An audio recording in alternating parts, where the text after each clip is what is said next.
Good Friday morning. Welcome to Real Talk. My name is Jerry Miller. A pleasure to connect with you through the I Love CVille Network. Real Talk powered by the Yes Team Realtors. Great program lined up for you. We were talking affordable housing with the Democrats, with an independent candidate. Now we'll get to some parade of homes. We'll get to some real estate and the ecosystem here in Central Virginia. Of course, Real Talk powered by two-shot Judah Wickhauer. This gentleman and his beautiful wife, Yonna Smith, of the Yes Team Realtors. Good morning, sir. Good morning, sir. How are you? I'm doing well. You are freshly haircut. I am. And freshly manicured with the mustache this morning. I am. You're looking sharp. I actually had my wife help me do it this morning, so that tells you how much of a brave man I am. Brave or vain or both? Or maybe stupid.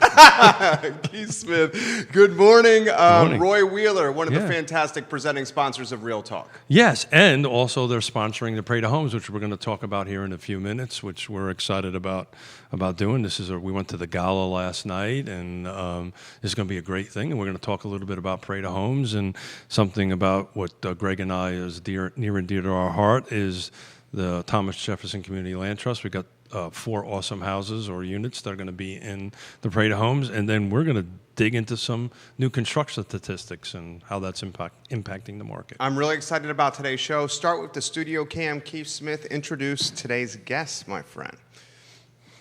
Oh, I'm sorry. I thought we were going to go right to Greg. Greg Slater. We've known each other for 20-something years. Wow.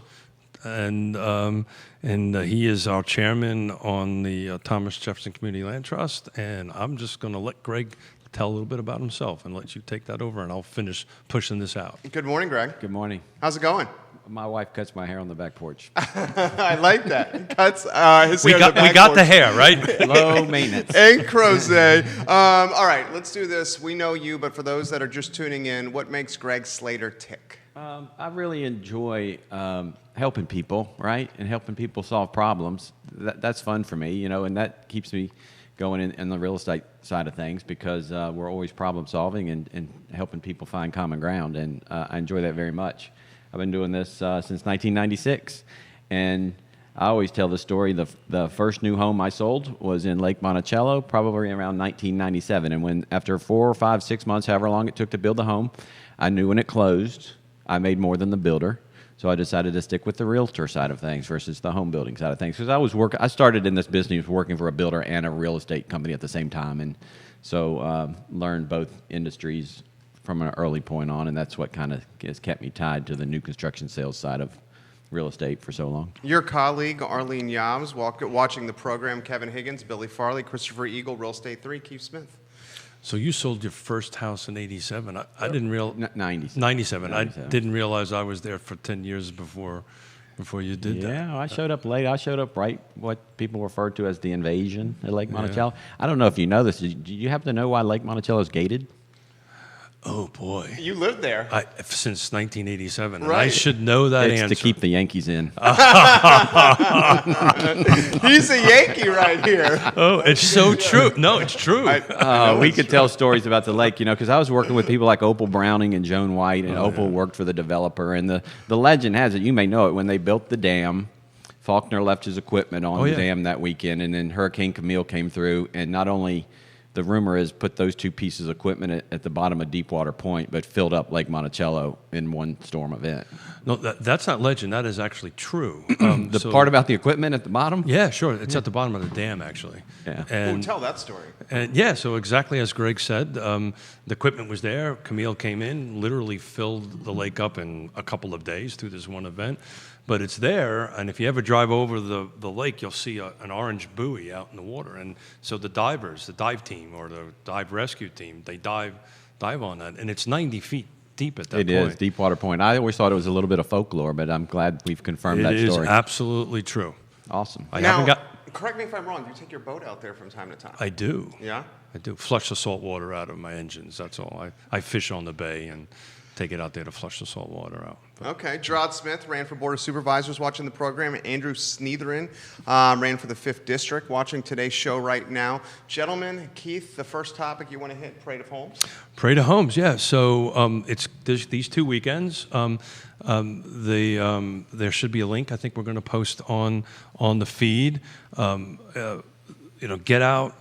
It's a great opportunity to see what the builders are doing in the marketplace. The weather is going to be awesome.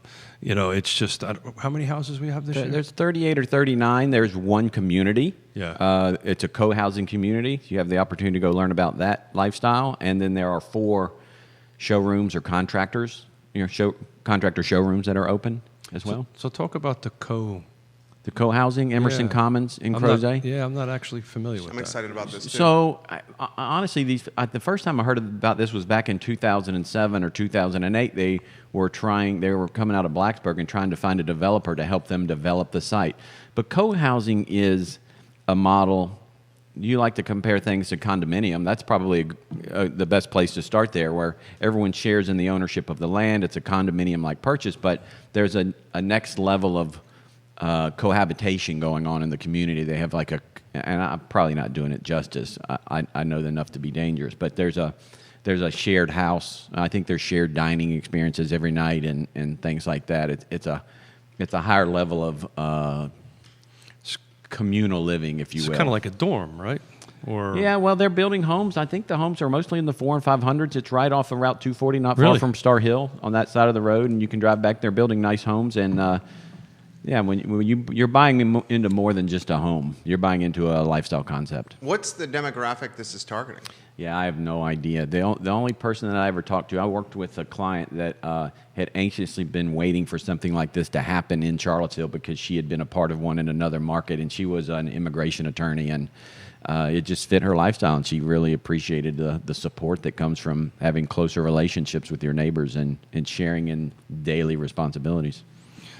So maybe if we can dig up the website for that and post that in the feed at some point Yeah, during the show. Emerson Commons. Emerson. Or you can go out there in the next 2 weekends if this intrigues you at all. This is your opportunity to go and explore things related to new construction or remodeling or just brainstorming design ideas because in a non-sales oriented environment, right? So we've been, everybody knows I'm a recovering developer and builder, and I've been in countless Parade of Homes. What we always found that was neat about that is the buyer would go through the different homes and say, okay, well, Greg had some new feature and you wanted to look at that because maybe you were trying to remodel your house or you were building a house and you saw this feature and you went back to the other builder and said, hey, I saw this feature. I remember I was talking to Arlene Yobbs the other day. She was watching. Yeah, and we were, we were just having this conversation that at one point in time there used to be a Realtor's Choice Award, right, which they don't do any longer for whatever reason. And it was neat because we were talking about, do you remember when the spouts the water pot fillers came out, and this was whatever years ago, and then all of a sudden everybody had them, and these Parade of Homes are very helpful for that. You can take a look at it. The builders typically put in some new stuff, and you can see new colors, new flooring, and so forth and so on. So it's super great stuff. I like to say, people always say builders are doing this and builders are doing that to the market. I would say builders don't create demand, they respond to it. So if you want to see what the bleeding edge of the demand they're experiencing is, this is what they're showcasing. And in a lot of cases, some of these builders go to great expense to hire designers to decorate these homes and furnish these homes, and you can learn about who helped them do those types of things. It's very common. I've worked the parade for over 20 years. I'll be working it both weekends this year in Lockland Hill for Bramante Homes. But people will come in and ask wall colors, cabinet choices, types of countertops. Since for about 5 or 6 years now, we've highlighted the energy efficiency side of things. I'll never forget, we had a parade home about 5 years ago that we put solar on, and I just pushed it out there that I had Segura Solar come in and hang out with us, and about half of the traffic we got weren't necessarily interested in the parade. They were interested in solar, and it created a platform for people to come have a conversation in solar in a casual environment, and those types of conversations will happen throughout both weekends, and the sky's the limit for what you can go learn from these professionals in the industry. We've put the Emerson Comments per your request. Thank you. EmersonComments.org link Yeah. in all the feeds. Michael Guthrie, Arlene Yobs, both watching. That's two former car presidents Yeah. watching the show right now. So I think Greg just led us into what I want to talk about next, which is the Nassau Street project that we're doing for the Land Trust. It's going to be in the Prada Homes. Myself, will be hosting it. He's French. I'm trying to get better. Yonna speaks 5 languages, so I'm throwing little words in here. You speak English pretty well. Really? Most people who know me did not agree with you. I spent a lot of time with you. Yeah, this is true. But so you mentioned solar. So I'm super excited about what we're delivering.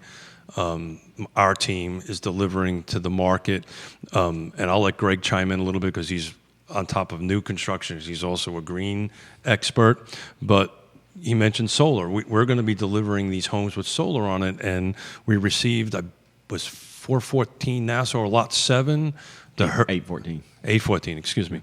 The HERS rating, which was 0. And maybe you can talk a little bit about Sure. what that actually means, but I'll add before you do. We both sell lots of properties, right?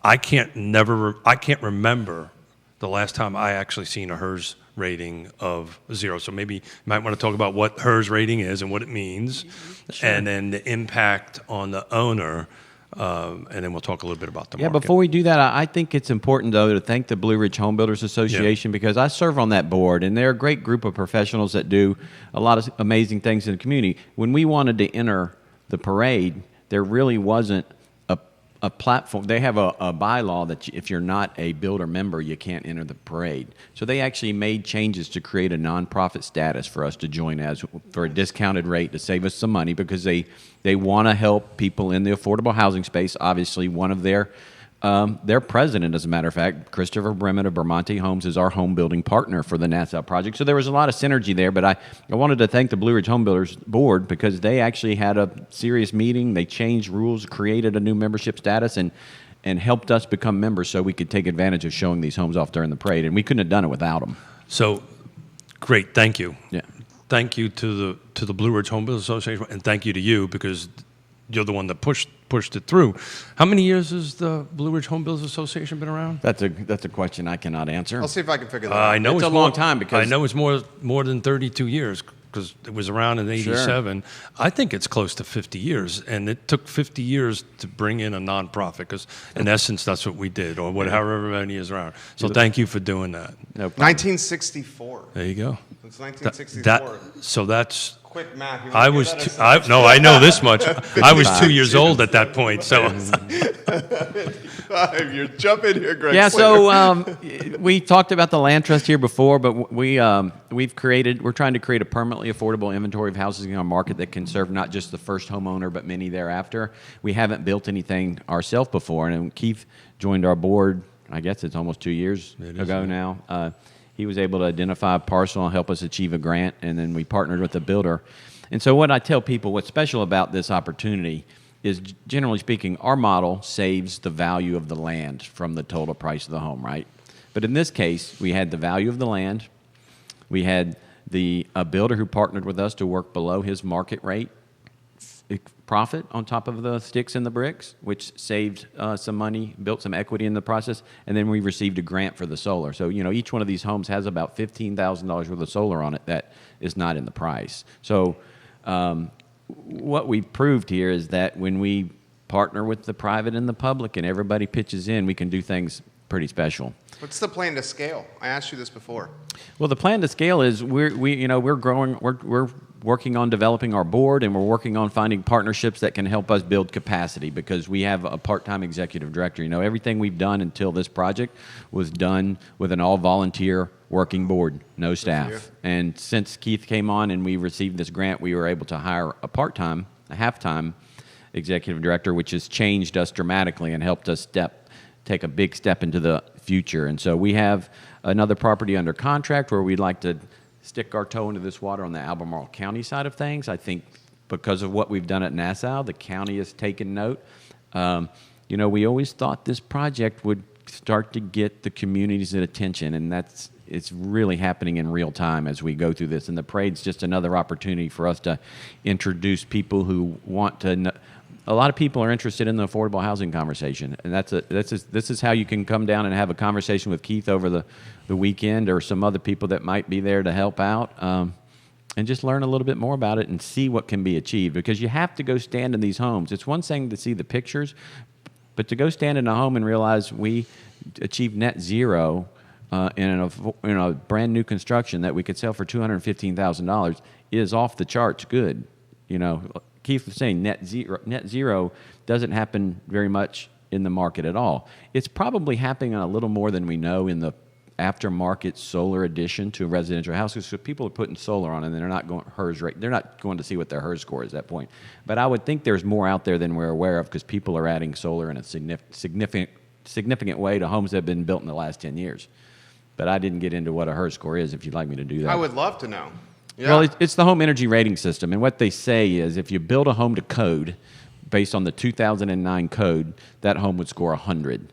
And so what a HERS score is comparing a home to that home based on a variety of parameters. And it starts with the types of windows, the amount of insulation, and the efficiency of the HVAC, Energy Star appliances, all these things that cause the consumption of energy or reduce the consumption of energy.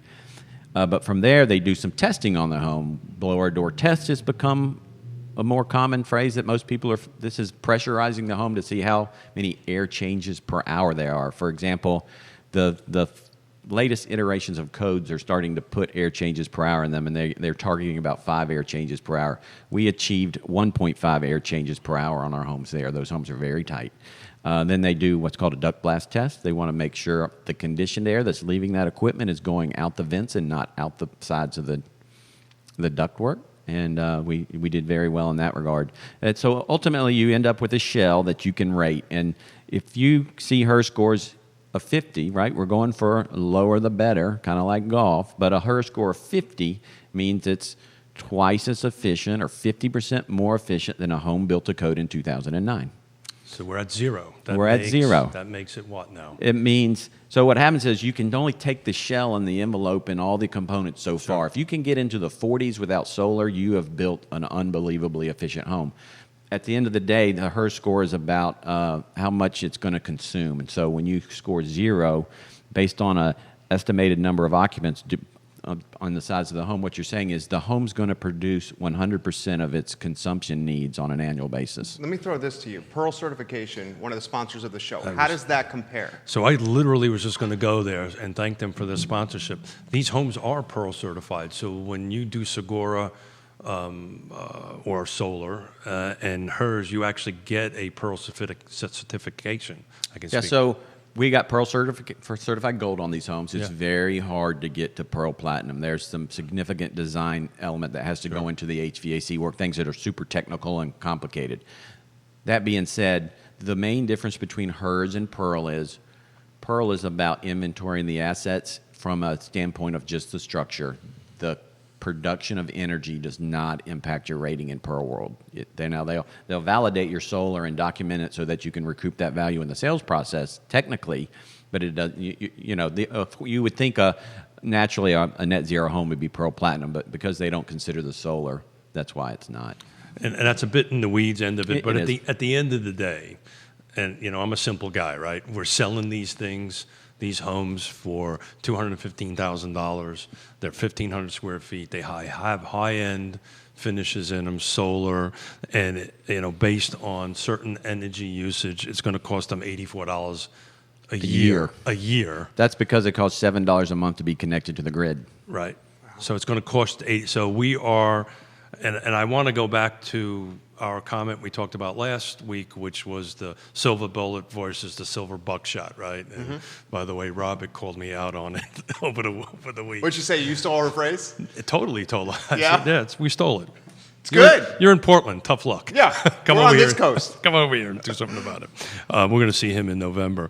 But the reality of it is, the reason I'm so excited about the land trust and what we're delivering as a recovering development builder, and we're in the real estate space and we buy and sell houses, activity breeds activity, right? In order to get people in to go and see it, and our vision was get the product in the ground, show what we can do, right, and then bring folks in, and that's what we're going to be doing for the next two weekends. So please come, please look, please spread the word.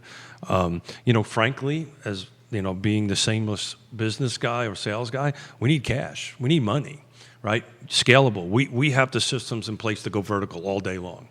What we need is cash so we can go buy land, because the land trust, in essence, is competing against like anybody else trying to find lots. So we need capital so we can go out and buy parcels and continuing to reproduce this. Who are the options for capital? That's a great question. Why would someone allocate capital to the project? What is the value proposition, or what can they gain?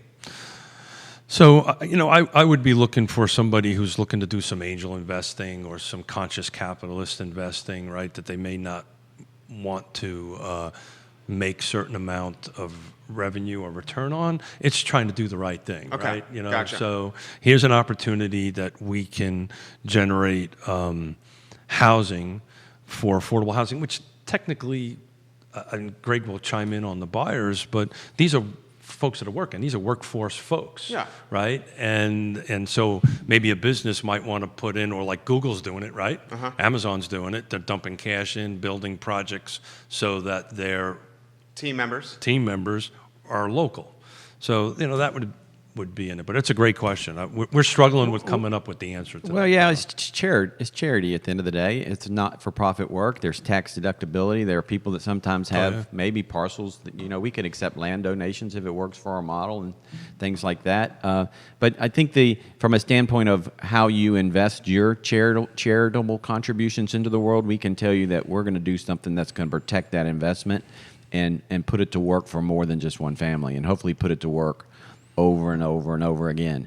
To give you one example, the biggest thing, I probably interviewed and gave an orientation to over 40 home buyer families to sell these 4 homes, right? Not everybody, even under our models, ready to become a homeowner. There's a learning experience there, whether it's credit issues or down payment issues, yeah. All of the above, because what we have in the spectrum of affordable housing, we're trying to help people get out of the rental rut and become homeowners. And so we have people with the right credit and the right amount of income, but they don't have any cash because they've been strapped by their rent for so long, sure, they're not saving any money.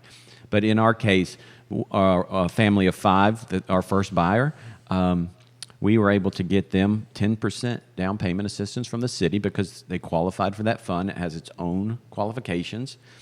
And the stipulation to get that 10% is that they have to have 1% of the price of the home out of their own pocket. So our first buyer will spend $2,150 and nothing else to own one of those homes for about $1,200 a month and have no power bill. So before they came to us, they were spending more than that in rent for a much lesser quality occupancy. Sure. And they were spending $150 a month on electricity. So we're saving them several $100s a month, and now they own something that they can have. And without specifics, where does this family work? Are they at UVA? So one of them works for UVA, one of them works for a local restaurant. Yeah. As the first family. We have other UVA employees. We have a school teacher as one of our buyers, which is something I'm super excited about. So we talk on this show constantly about affordable housing, and transportation is one of them. So we're on a bus route or near a bus route. Actually, it is a bus route on Nassau. I believe it is. Yeah, anyway. One of our buyers is coming from over 15 miles outside of the city limits. They live in another county. So they're going to save on wear and tear in the vehicle and their time. Yeah, I get to see it firsthand because of the role I play in the process, but it's very rewarding to see the impact and the way these people's lives are going to change because of what we've done with them. And we're at the finish line too, and we're getting ready to step across that threshold and really feel it. So to talk about process and to give some kudos to Greg, I focus mostly on getting the buildings built and the side end of it. And we decided in the beginning he'll handle the sales end of it and I'll handle that. So my hat's off to him because I know how difficult it is to wrangle this up. I mean, these are folks that, $5 a month will make a difference. Oh, yeah. If they qualify or not. And that needle to thread is rather difficult. But if you listen to what Greg is saying, is what we talk about all the time. We're trying to keep people in the city or keep people close to work. We're bringing people from outside in. They can potentially take a bus. They can ride a bike to work. They can walk, depending on where they're at in the location on it. But the real success, in my opinion, on this is this project, again, silver buckshot, I get it, but we brought the 4 pillars of a healthy housing system together, right? We brought the city in. They gave us $240,000. They're on board. We brought in nonprofits, which is ourselves, to go ahead and do it. And we brought in a ton of for-profit. They're the list of for-profit entities that are working with us at a discounted price to generate this is very long. Matter of fact, we just received an email last couple of days from other for-profit companies saying, how do I get involved? Even if it costs me, I want to be involved. And then the last thing, which is what Greg's been working really hard on, is the end user, the people who all of us are serving. And every single one of these 4 pillars, we're firing on 12 cylinders. We're producing, we're delivering, we're doing exactly what we said we were going to do. There's been road bumps, tons of them, right? But we navigate those road bumps and we keep on moving forward. So, our biggest struggle from our little pellet of the buckshot is we've built all the systems from the ground up. We just need help Scaling. We scaled. We're scaled from the ground up. We need help acquiring land. That's what we need help with. We got 2 builders watching right now. Wendell Gibson Hey, watching Wendell. the program right now. Benjamin Myrtle watching the show. Bellamy Brown watching go. the program. Arlene Yobs has this to say: we realtors love being part of the parade of homes. This portion of the show, thanks to Mike Bittrick Yeah. and First Heritage Mortgage. Again, if Greg and I work with Mike all the time, he's a miracle worker on solving mortgages. I think last week we talked about this. I just did a deal with him. It was like 3.1%, 3.2%, which was insanely low. Cheap money. Cheap Cheap money. money. Throw this to you, layman's perspective. Just put the topic out there. Managing perception, branding, and marketing, what we do here. Why not target the businesses that are expanding like a Willow Tree or like a CFA and say, look, this is a way for you to keep maybe your team members working close to employment. Throw your money into the mix here. Then use this as a perk or incentive for one of your team members, almost like a bonus. Sure. So, if I tackle Go this ahead. first? Go for it. Sounds like we got a new board member. Wait, this is something that was discussed? No, it sounds No? like we're going to put you on the board so Yeah. you can bring these great ideas. I mean, it sounds like it's like a perk for an employee. Absolutely. So, we've been so tied up in getting these 4 houses out of the ground and Greg selling them. These are in our discussions, but we need help with doing that. And I'm serious. We could always use somebody with your talents on the board. So, maybe I'll keep At on. this point, what some of the conversation's been around is we like to talk about workforce or affordable housing, and these are all loaded words these days. But, the realtors identified it when we started helping people in the market 10 years ago were police officers, firefighters, nurses, and, there's still an income limit. Sure. And so when we find that partner, if it makes sense to them because they are hiring people in that range, that could make a lot of sense. We've had those, both police foundations are working hard to figure out how to help their police officers live near where they work and achieve home ownership, and they're doing it in different ways. So we've had some ongoing conversations in that regard as well. So, but that's the great thing about our model. It's incredibly versatile, and it plays well with others. We can achieve some of those things if we can find those partnerships. Devil's advocate with you.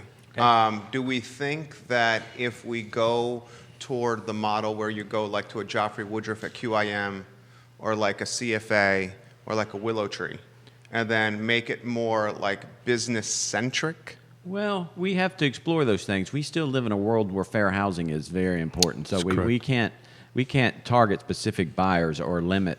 At the end of the day, we're going to sell to the first person that shows up that's qualified to buy and that's interested in our model. And we set up a process to, once they show up, they're in line. We have to go through an orientation with them because this is a different type of home ownership that people need to understand. And there's a lot of education involved, and we work hard to make sure people fully understand what they're getting into. Lisa Herndon, why not engage the largest Virginia and Charlottesville employer, UVA. the University of Virginia? Throw that topic out. So we are. We've sat in a couple of sit-downs with the Blue Ribbon Panel that President Ryan is doing. We're doing just that.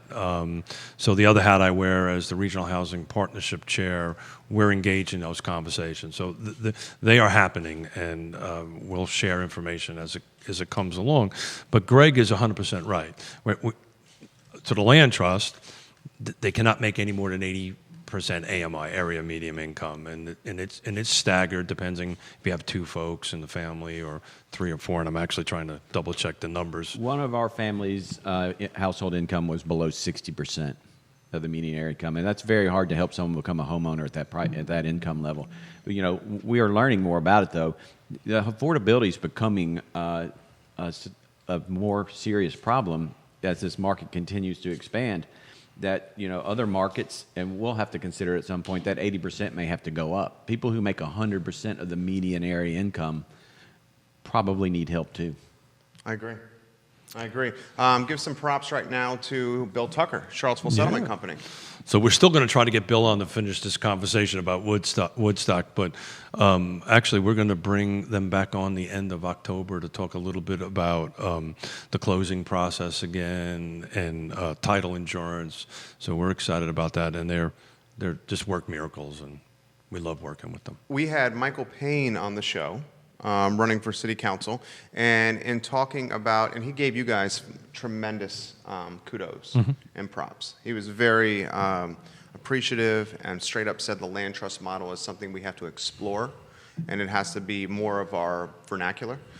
He referenced the Maggie Walker Community Land Trust in Richmond. Throw that topic to you. They were very helpful to us in our lifespan. So for doing this over the last, we were the first and only land trust in the state of Virginia until the Maggie Walker Land Trust showed up, and they had a lot more resources and a lot more support right out of the gates. The city had land in a land bank ready to go, and They have more land. Yeah, Yeah. they had more land, but Yeah. because of that, 2 or 3 community banks stepped up and realized they was going to need construction financing and they were going to need retail mortgages under a land trust model. The first 8 people we put into our homeowners was the hardest part of the process. There was only one loan program in the United States with a loan officer from Wells Fargo in Seattle that I had to use to help these people become buyers. It was a huge hurdle that was holding us back, to be honest with you.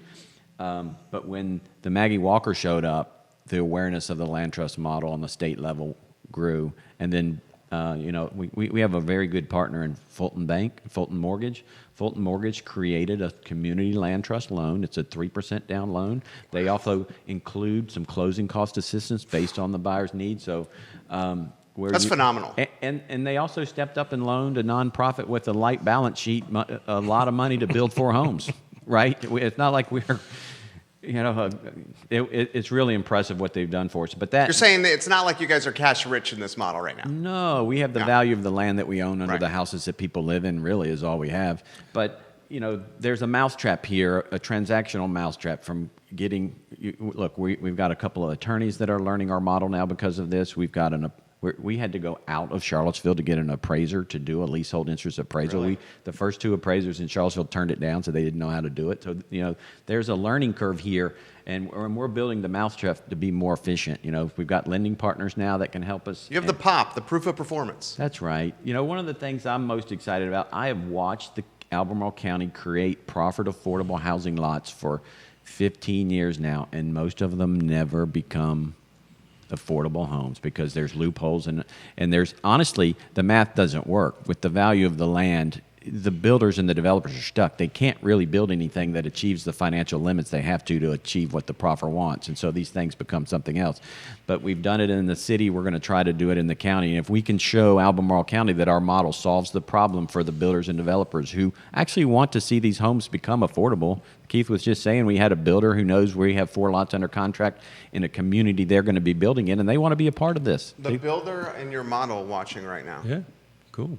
Yeah. Hello, Christopher. Yeah, So, Christopher giving you some props. so Leadership Charlottesville 2017, I was in that class. My nonprofit that was the Land Trust, and we sat down, Greg and I sat down after that and remodeled everything and restructured how the business model is going to move forward and developed all these partners. Okay, what are our problems? What do we need to fix? And we fixed them over the course of time. So you asked the question of scalability, and what Greg is talking about, we've solved these structural problems as far as lenders go. We reached out, sat down with Fulton and say, this is our problem, and they were right on board. So everybody, once they actually get an opportunity to really understand the model and see what we're physically doing, as the builders, as the lenders, they all want to participate. We were at the Parade of Homes event, gala event last night, and I had a half a dozen people pull me aside and say, how do I get involved? Nice. Right? How do I get involved? How do I get involved? And these are business folks, right? Insurance people. That's exciting. So forth and so on. Yeah. So the good news is everything that we set up as our visions and goals is happening, and I'll be the broken record. Give us some money. Give us some money. and those who know me know I'm okay with asking for money. Sure. You're good at it. Well, I don't know about that. Well, I would tell you something else that you guys do this you do this once a week, you do this every day. This platform, we hadn't had anything like this to actually sit. You have to have the ability to really explain and talk through what this model is, and what it can do to understand it. So to have the ability to have this format to discuss it the way we are has been incredibly helpful to our conversation as well. Christopher says, hey, fellas. There you go. Hey, Christopher. We don't want to make this guy's head any bigger than it already is, but this sound like my wife. This network because she's right, this network that he's created is giving us this opportunity. Those who know me well enough, and Christopher will be one of them, that's ever received an email or text from me. No, writing is not my strong suit. But you can talk. But I can do this. And you can communicate. And you're good at it. Oh, thank you. And but in any event, please come out and see us this weekend. This is the opportunity to see, to touch and feel and smell and see all the wonderful features that we're providing. This works. It works. It works. And it works. We just need capital to help us make more magic happen. I'm really excited about your strategy of moving to Albemarle County, more land versus the city of Charlottesville. How will this impact what you guys can do? So it's just moving the model from point A to point B. It really doesn't, the where really is immaterial at this point. If we would have had 4 more opportunities on Nassau Street, we would have took them. Yeah. Right? If we would have had 4 more opportunities in Albemarle County, if we had a half a dozen more opportunities in that, What kind of footprint do you need from a land standpoint? We'll do whatever. Yeah. Yeah. Yeah, The next opportunity is like a 16-foot wide townhome product. That's about as narrow as it gets. That's correct. We're in a 21 foot 19. wide. Is it 19? Well, so I will just say this. We're talking about the parade, right? Yep. Coming out to see us. I don't know what you put up on your website for the people who just got here. brhba.org. You can get all the information on the homes that you can go see. It's from Waynesboro to Zion's Crossroads. There are homes out there to see. I thought there was only one Parade of Homes house on Nassau Street. Nassau Street. It's the closest one if you live in town. There you go. The other thing is there's magazines floating around sure. you can pick up too. Or if you stop in, if you see a sign for a parade home and you stop in, you can pick up all the information you need Sure. to find the others there as well. This portion of the program, thanks to Marie Bett, one of your favorite places, Keith Smith. I know. I had breakfast there with my lovely wife before we came over here, and I think she's watching. She is watching. We are very thankful. As my wife says, I think you own stock in the company, and which I do not. But we're excited to have them on, and I got me a new little flask there. Yeah, let's put it on the screen over here. Oh, nice. You do got it. From Marie Bett. Jesus, I'm getting our electronics wet right now. This is nice, dude. That's very nice. Where's makeup? Speaking of makeup, I'm going to make a plug for next. I thought for your daughter? So she's coming on. We're going to have. Get out of town. We're going to do a family show. We're going to have our 2 daughters, one daughter. You getting the Seattle daughter in the mix? She's coming in. She's coming in on Friday. So we're gonna have a really fun. You get an opportunity. Meet the Smiths on Real Talk? You're going to have an opportunity to see the Smiths at work. I'm excited and terrified at the same time. Oh, you should be. You should be. Oh, man. Yasmin is 6'2", as tall as me, sitting over there. So we're gonna have all kinds of fun. What is your favorite aspect of the Parade of Homes, Greg Slater? For me, spending the weekends just meeting people and, Yeah. and hearing their stories, and there's just so much good conversation.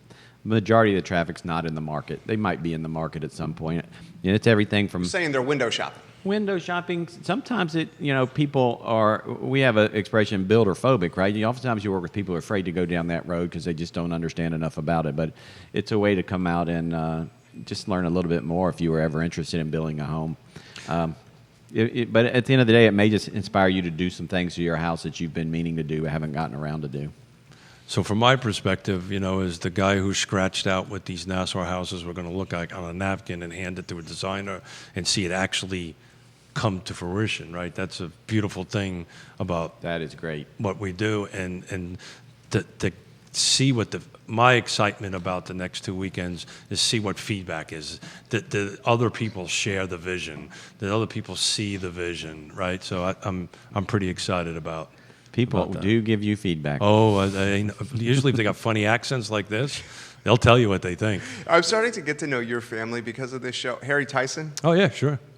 is your grandson going to be on the show next Friday? Is he asking that? Yeah, Or- he's asking that. Yeah, could be. Yeah, hi, Harry. Yep, he's on. Harry's watching the program right now. Your favorite aspect of the Parade of Homes, also the human connection? Totally human connection. Yeah. That is what it's about. It's so from a land trust perspective or a builder perspective, my approach always was, okay, did the market get what I was trying to do? What's the feedback? How can I improve? How can I make better? And they'll tell you. People will tell you. What were you thinking about this? Sure. Look, we're both going to stand for 5 hours and probably greet 100 to 150 people each day for 4 days, That's and exactly you better right. like people to do that because it's not easy. It's not easy. You got Ray Cadell. As all of you know, I travel a lot. I often visit with real estate colleagues in other towns across the country. This affordable and workforce housing issue is huge everywhere. So thanks for making a difference, Greg and Keith. Thank you. You also have Christopher who's saying thank you for supporting the BRHBA in our Parade of Homes. If you have any commentary you'd like to relay to the fellows, put it in the comment section. Tao Insurance Services. Yeah, so Z is one of our new sponsors. We're excited about it. We said it last week. And, he just saved my wife and I a ton of money. I know that sounds like a commercial, I think, right? I think that's a Geico commercial. It's a Geico commercial, but it's true. It's true. He saved us a Yeah. ton of money. So give them a call. Greg Slater, talk to us about some new construction trends that you're seeing in the market. We were just talking the boom that is Crozet with Whitehall Board of Supervisors Ann Malik on the show yesterday.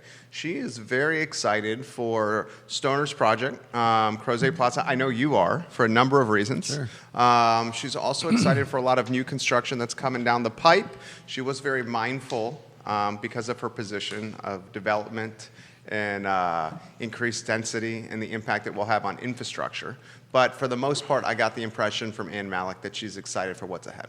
Yeah, there's things on the horizon people aren't really talking about yet that we know about being on the ground level with builders and developers. There's a couple of major projects up 29. There's a major project for Crozet called Pleasant Green that's broken ground, and so these things will probably become more apparent in 2020 as builders make commitments to buy lots and things happen. But I have a lot of conversations with builders and people who want to talk about the health of the housing market overall, and I always rely on the new construction data because I kind of feel like that's the bleeding edge of it. And so there's some things I look at, I'll share with you, that I think are somewhat interesting. I'm often noodling in the data to try to find some things, but the most homes we ever sold in I did the first 3 quarters so we could compare it to 2019. So we're just talking about 3 quarters of information here. But in 2005, this market had 586 new home sales.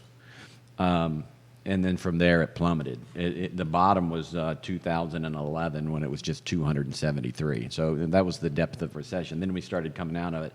And this year, we broke that number of 586 for the first time, and we're sitting on about 9% more than Above 586. Yeah, we're at 637. Wow. Nice. We're actually these are I follow them when the contracts happen, not Sure. when they close. Sure. But and just over last year, the new home contracts through the first 3 quarters are up 13%. Now this is the whole area. Sure. You can get hyper focused on the city, which is a unique market in and of itself, the county, but some of these new construction stats are really starting to be impacted again by the outlying counties. There's a lot of stuff happening in Greene. There's things happening in, I also look at the builders and who, we've got top 4 builders in this market. This is a great metric. I love this metric. They build 70% of the homes that are built, at least that run through the MLS. There's always going to be a little bit going on that's not in the MLS, but I don't think it's that significant. But those top 4 have 70% of the market. Then you have 28 builders competing for number 5. Number 5 now is Liberty Homes at about 42 homes. Really? They're about the same size as Craig in the number of homes. But they do mostly on the outlying. And they do mostly in the lower price ranges. Correct. When you have opportunities for new construction and detached single family homes in the 2s and 3s, that's something we don't see in and around the city and the urban ring. But that's the market they live in. Relay the top 4 again. You said this on the show 4, before. So right now, Ryan Homes is, by number of homes, they're at 167 contracts this year, and right behind them is Stanley at 154. These are huge numbers and incredible. These are incredible operations to be able to produce that many homes. I was talking to the sales manager from Stanley. We had a parade gala last night where everybody gets together to celebrate the kickoff of the parade, but they closed 30 homes in the month. 35 homes. 35 homes in the month. That's homes. closed. That's finishing, getting them built, and getting the loans closed, and getting people in them in 1 month. That is primarily what? Oak Hill, Whittington, or other neighborhoods? all across the board. Yeah. There are 6 or 7 communities there that it covers, and some of them are. Admittedly, I was talking to their production guy the other night, and some of them are townhomes that were already finished. So they didn't have to build them all on the same pace. It's still a tremendous amount of work to do something like that. Who's the 3 slot? Southern Development Homes is at about 83. They like to get right around 100. And then you have Craig Builders, who 40 contracts this year, but they have a very deliberate model. He has 52 slots in his schedule every year to deliver a home, and that's what he sells to. Part of evaluating your building options is understanding the business models of the builder. That it varies a little bit. So, Ryan and Stanley sales plan is as many as we can get. Craig Builders is 52. It's different. And mindset. us as real estate agents, what we need to do is we're actually probably about a third of our sales this year, Yonna's our sales, is in new construction. Nice. And we've actually have 2020's sales figures. I mean, we're moving already into 2020 closings because sometimes this takes 3 to 6 months to close on it. But it's like anything, we talk about this on the show. Know your client, know what their needs are, and see what you can best fit into their needs. So sometimes, Ryan's the right buyer, a right builder, and sometimes it's Craig's the right builder, right, for what the buyer's need is. There's a lot going into evaluating what that relationship's going to be like and what the long-term value proposition is of what you're buying and what it means to the marketplace. So let's talk. That's great numbers. Thank you very much. It's I literally tracking everything that I have, so we're on the same page as far as. You want to hear one more that kind of I love stats. eye popped me? Yeah. For years, I've followed what percentage of the market is new construction of the overall That's market. literally where I was going next. Okay. Back coming out of the recession, we hovered around 19 or 20%. But right now, the overall market, the last 3 years actually, has been about 27% of all the sales in the area. But this is where it gets interesting. Under 500,000, it's 22%. From 500 to $1 million, it's 40% of the sales. So literally, so our sales at that price point, that is a third of them are new But that makes construction. sense, though. Totally. Yeah, because people have the money, and they want brand new. So to talk about, the market overall, do you think new construction, and maybe speak a little bit about Old Trail, new construction may be impacting resale, and why is it impacting resale? Absolutely. I mean, if you're selling your home in any segment of the market, you have to figure out what's going on the new side. It may not be right in your face, and you may not realize it. It may be across town. I mean, one of the best examples I give you is you think about Highland Ridge 3 years ago. It hit by itself and caught fire. And then what happened, about the time it ran out, Oak Hill Farm showed up, and it caught fire. Now, the reason these things caught fire is because they're close to town, and they are not new urbanist lots, right? They're a quarter or half an acre, mostly half an acre. But, Oak Hill Farm was a forest fire. And right about the time Oak Hill Farm slowed down, and Stanley Martin had announced they sold their last lot last week. Highland Ridge in Fontana, right next to Highland Park, was released by Evergreen, and they sold 8 or 9 homes in the last 60 or 90 days, and they range from $600,000 to $950,000. And it's a completely different market if all three of those come out of the development world at the same time and they're competing with each other. But because they stacked on top of each other, it just was a continuation of eating up that demand, that pent-up demand. And that's why you contact a real estate professional, because the layman in me thought with Oak Hill Farm being in Redfields that this was going to drive all our homes sky high. And then what's end up happening is Oak Hill Farm is keeping Redfields from moving as fast as it was doing before Oak Hill Farm came to market, and that's why you contact a real estate agent. Now imagine what you feel like if you live in Mosby Mountain and your home is 10 to 15 years old and hasn't been built with the same energy. And it's a higher price point than Redfields. So yeah. Greg is spot on. You know, if you're hot, and good. Greg is spot on, and you're spot on. I mean, and we've talked about this on the show. The real estate market is kind of this neutral place right now. We have this conversation, but you need to really hire an expert on it. So if you're going to try to sell something, it's important to know what's going on with you, around you as far as new construction goes, and you know, hiring an expert to help you through that. I'll tell you one of the other ways a realtor with the depth of experience, agents like Keith and I have, is you really want to learn something about the market. You help someone build a new home, and then you help them resell it. Or Sure. you see the life cycle of a home like a Case Shiller. That's what I most commonly do, is try to go back and look at the history of these homes and see how they've performed against the rest of the market. Look, some locations and some home types, when you invest your money in new construction, consider it to be a mutual fund, right? And what do they track mutual funds off of? The Dow. Are you doing better or worse than the Dow? You can do the same thing with a house. Some homes will have better track records appreciation-wise than others based on all the factors that went into creating that. Now, it could be because you paid too much, or maybe it does better because you got a better price on it. Yeah. And you have to try to figure those things out. But it's that historical context I find myself leaning on the most to really try to help my clients understand the value proposition of what decisions they're trying to make. So thank you for sharing that data. It was good. It was good stuff. Yeah. Hopefully, you're a sports guy. You love numbers. Sure. Me too.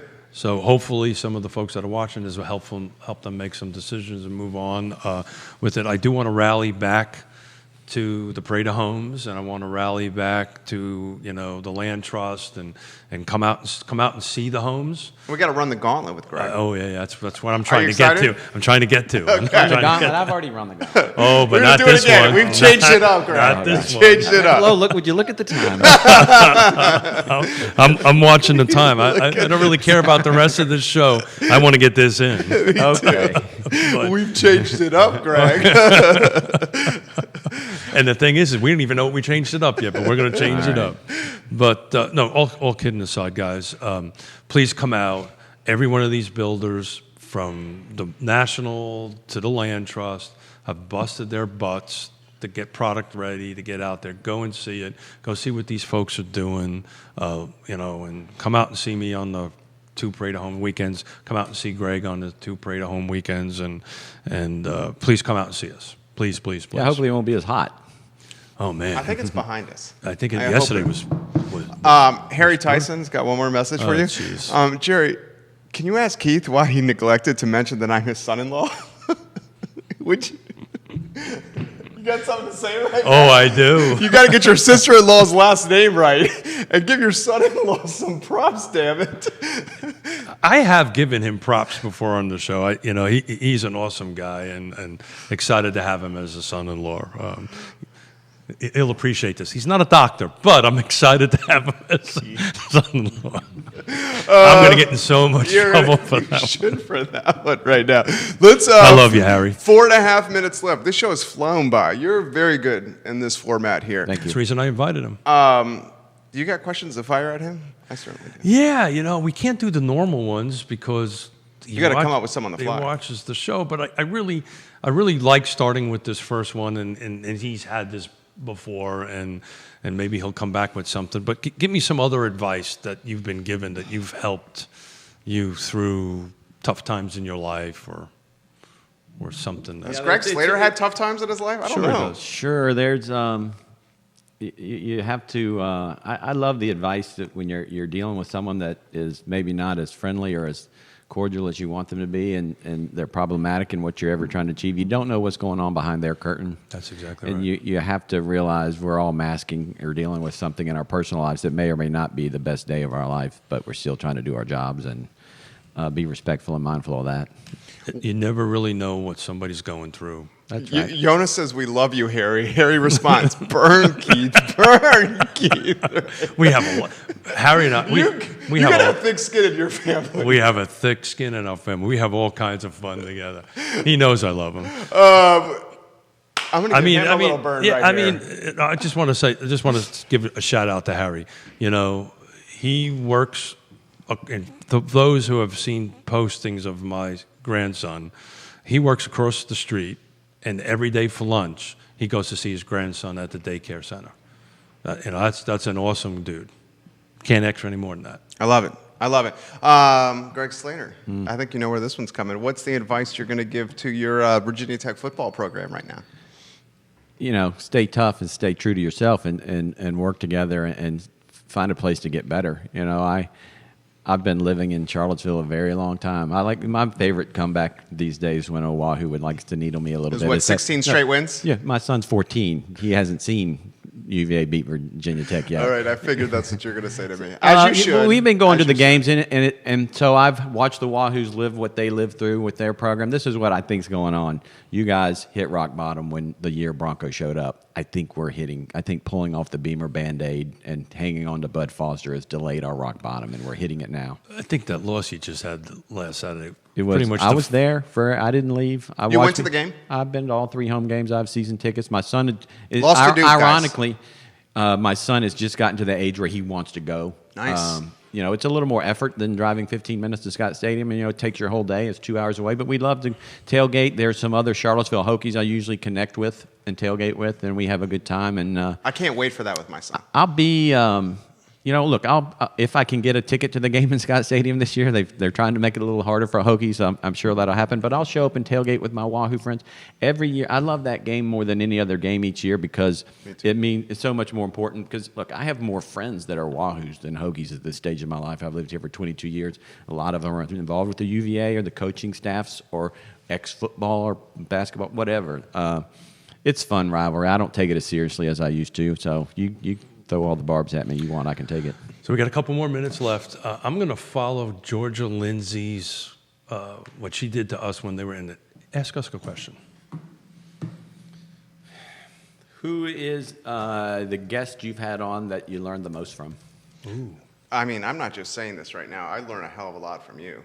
I love metrics and stats. You're fantastic. I really had a great time with you and Rory Stolzenberg on this program. That was fun. Well, it's like crossfire, wasn't it? Yeah, that was good. Rory's a smart guy. You're a smart guy. I was just sitting there watching. There's been a lot. Sally Hudson was good. It's a hard question. David Toscano was good. The others, I'll put a twist on it. Who was somebody that you were most excited to have on the show? Me. Yeah. Me? Either one of you can answer that question. There has to be some anticipation sometimes. I know getting the counselors in here, the candidates must have been. I know that you took.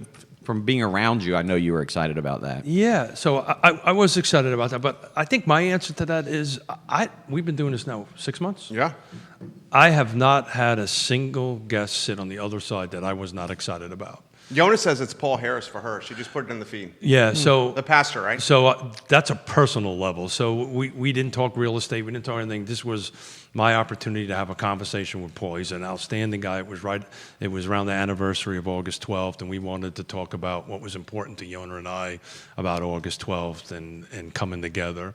And I think, what's coming up next week to talk to my daughter and my son-in-law and my grandson is going to be super exciting to me. It's just a family having a conversation. But honestly, Jerry's super great at this, and I'm so glad that he's here because he helps me be better at my seat. But one of the things I'm really good at is getting somebody like you sitting to the other side of the table. And I don't think we've had a single guest, right? We haven't had a single guest that I was not excited about. You can hit the pass button on this one. Who have you wanted to have on the show you can't get? Ooh. Oh, I know that one. If you're willing to say it, maybe they'll hear you. I know because I'm working on it. Okay. President Ryan. There you go. I'm trying every angle I That'd be a can great show. to get President Ryan sit in that seat. I'm going to say she's come on once and refuses to come back on. Mayor Walker. Yeah, so that's good for your 12 o'clock show. Yeah, You know, that's different than Real Talk. Yeah, Real Talk is a whole different. Yeah. You know, we I think he was asking though. Yeah, that's fine. I'm just curious. Yeah. You guys have to spend a lot of time trying to fill the seat, right? You have a lot of shows to fill the Well, seat. I'll tell you and I've told Jerry this. I walked into this 6 months ago. It would be easy. It is hard. It is hard to convince somebody that it's okay, it's safe, it's a safe space. People are camera shy. Yeah. Well, it's not even that. They just want to know it's a safe space, right? And that's when I try to convince a guest or suggest a guest to come on. It's a safe space. There's no gotcha journalism. There's no gotcha. No shock jock. This is just, in our case, three guys having a cup of coffee Yeah. or water or whatever it is in our little things here, Or on the table. bullshitting. Right. That's pretty much what it comes down to. That's it. And people love that. And I also think, I'm going to throw this back to you, I think the long form nature of the show breeds security and safety because the guest realizes that what they say won't be misconstrued in a 10 or 15 second soundbite. So I made one mistake with Georgia, and I'll never do it again. And again, She was great. She was excellent, but Yeah. I made the mistake of you sharing the information with me that we're at 250,000 people, and She got a little nervous. she got very nervous, Yeah. and I went, note to self, don't do that until after the show. You want to know something interesting, and this is no BS, is on the show we do at 12:30. Yeah. I'd say probably 20% of our guests, and I won't name any names, but 20% of our guests ask to take a shot before they come on the show. They're that nervous. Of your booze. Yeah. Yeah. So those Literally. who don't know, there's whiskey right behind. Literally it. said, take a shot. take a shot of yeah, vodka yeah. You or told me that. whiskey just to calm their nerves. That's great. So what do you think I do Probably so good every? Come on now. You're cool as a cucumber. Well, no, thank you, but I You know don't- that. I don't- Sarah Hill Buczynski, welcome to the program. Dan Pettit, Real Estate 3 Hey. says this is an amazing show. Yonna, your wife says, Keith, you need to get Dave Matthews on the program. Oh, good choice. Good, and actually, that is actually. That's a good segue. Sure, we talk about that. You know, this is No, Brady Power. no. We need to talk off air on Okay, that one. off air. All right, off air. This was a great show. Greg, you crushed it. Thank you. Seriously. An hour and 3 minutes in, it flew by. It always does. It flew by. This show powered by the Yes Team Realtors, Keith and Yonna Yonna, Smith. my lovely wife. Yeah. Who's sitting in Petite Marie Bet, She's there now, working as we are talking. and she's going to be here next week. I'm trying to convince her to come next week. I'm trying. Yonna, come on. I'm trying to convince her to come. I think this will be great. Meet the Smiths. I have two. Meet the Smiths. That sounds like a movie or something. Yeah. Meet the Fockers. Yeah, well, I prefer the what is it? What was the one that was it Will Smith? No, it was Brad Pitt and Jolie did. What is it? That's Meet the Smiths or Mr. and Mrs. Smith. Mr. and Mrs. Smith. That's it. Yeah, that was a good one. This program, guys, will be archived on ilovecville.com. We'll turn it into an iTunes podcast. We will syndicate it for 30 days across the I Love CVille network. 17 Facebook pages, 17 Twitter accounts, the third largest Instagram community in the area, an e-newsletter that goes out to 108,000 inboxes every single morning at 11 a.m., and of course on I Love CVille and on iTunes. Thank you for joining us on Real Talk, powered by the Yes Team. Greg, thank you for coming. Realtors, man. you Thanks for crushed having it. me, guys. Seriously, Appreciate you the crushed opportunity to talk about this stuff. it. You guys enjoy your morning. Take care. Good work. Good show. I still don't get your email. Yeah, it's It's always fun. good. We got to sign them up. Let's make sure Greg gets on that email, Judah. Let's sign them up. Let me shut this thing down real fast. Good show.